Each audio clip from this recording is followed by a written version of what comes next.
Stay tuned and let's check out this Annabelle Comes Home from NECA.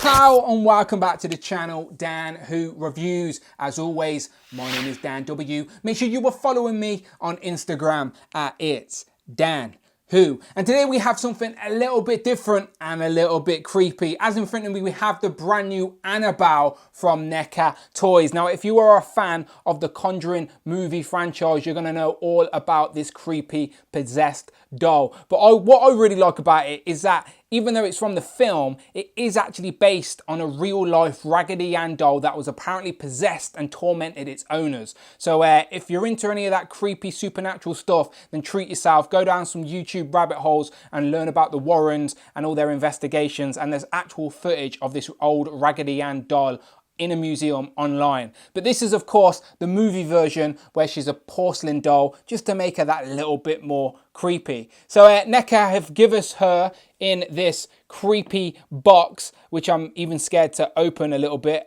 She's got some interchangeable heads with some creepy poses and some more accessories, which are little Easter eggs from the film she's featured in.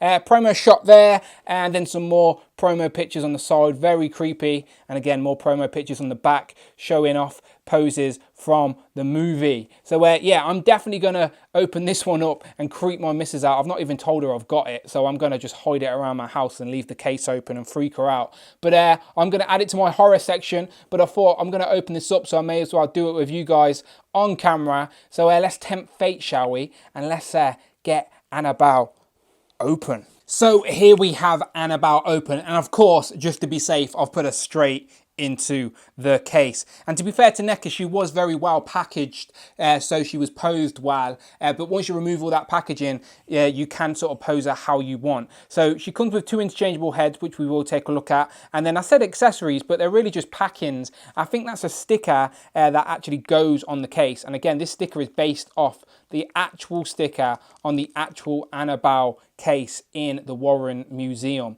which I believe goes about there. So I will probably stick that on there before the end of the review. And then she also comes with this little tiny note. Now, if you're a fan of the Conjuring franchise, you are going to know what this is. And I hope it shows off on camera, but it says, "Miss me."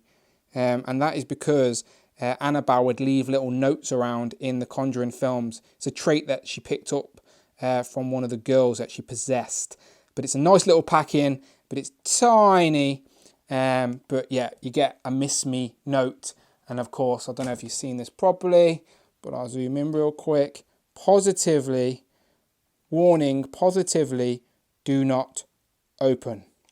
And again, you stick that on there.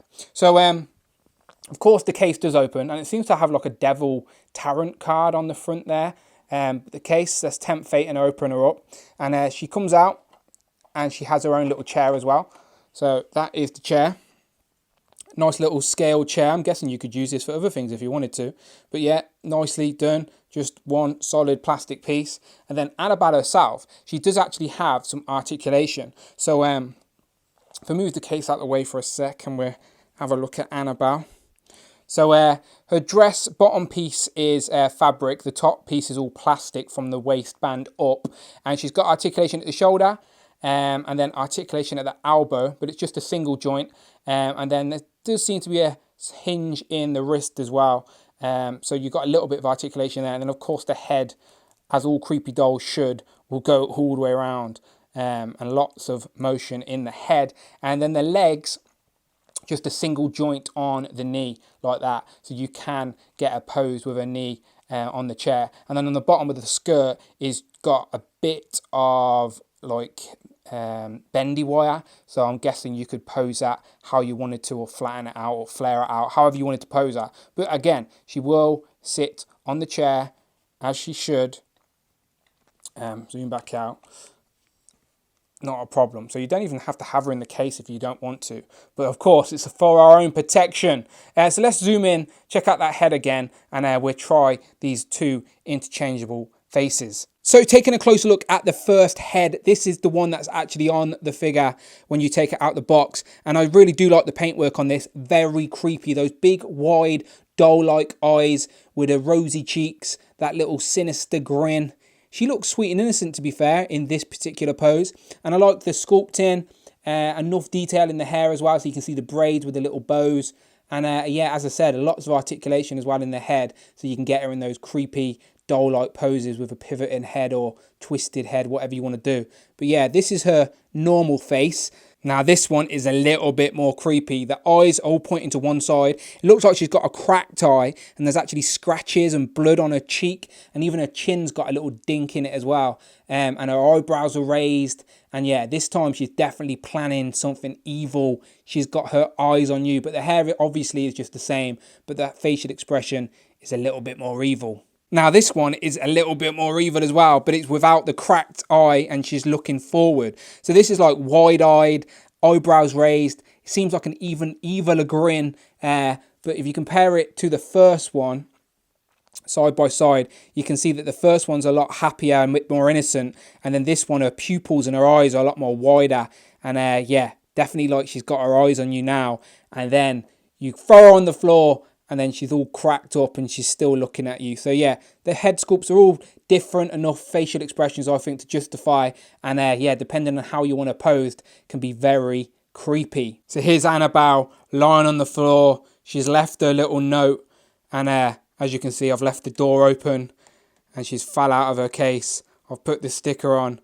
Yeah, very creepy. So let's size up the case quickly. It does come in two parts, but then you just attach them together, and you can see the case is just under 9 inches tall. And if I bring in Annabelle from the bottom of her dress to the top of her head, she's about 5 inches as well, so that's not bad size, to be fair. And again, I really like this box because it sort of looks like, if you took the stickers off, you could definitely customize this to look like the collector's boxes in Guardians of the Galaxy.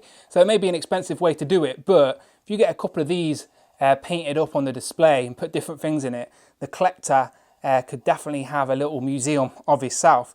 But let me, while it's there, let me just zoom in and see if I can show off that tarot card. If I just need some more light, because it's a dark, creepy review.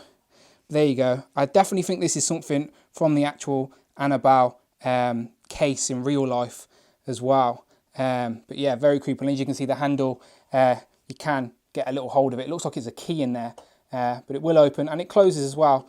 It sort of does close firmly as well. So yeah, not a bad case at all. And for a very quick size comparison, here she is with two of her NECA figures. We have the Chapter 1, It Pennywise, and then the Teenage Mutant Ninja Turtles, Michelangelo. And yeah, she does scale very well with the NECA figures. So final thoughts as she spins around on the rotating base. I really like this Annabelle figure. As I said, I'm a fan of the Conjuring movie universe as it is, and I like to have a little piece represented on my shelf, and I think Annabelle's a nice touch, as she does cameo in most of the films. And again, the fact that it's based on some sort of real life stories, whether they're true or not, is still a nice touch. And she's a nice looking figure, and I think NECA have done a great job. It's a nice creepy porcelain doll, and they could have just gave us the doll, but they've gave us the whole frame and the chair. And I like the idea of getting a tiny LED and putting it in the roof of this case, so the light shines on her and you can have her on display like that. So I might try and customize some sort of light effect in the roof of her case. I think that would look nice on display. But yeah, great figure. If you're a fan of this Conjuring universe, or a fan of just horror figures in general, then I do think she's worth picking up to go along with all your others on the shelf. But yeah, you let me know what you think in the comments below. Are you a believer? Have you read all those stories of the Warrens and all their investigations? Do you like the Conjuring films? Let me know in the comments below, as we can get deep into conversation. But yes, as always, people, you know what to do. Support the channel and all the other reviews on this channel by hitting that subscribe button. It is that easy. And if you want to support the channel that little bit more, head over to Patreon. You can do it there. It is much, much appreciated. But until then, people, make sure you stay safe. Keep the lights on at night. Don't open the case. And I shall see you on the next one.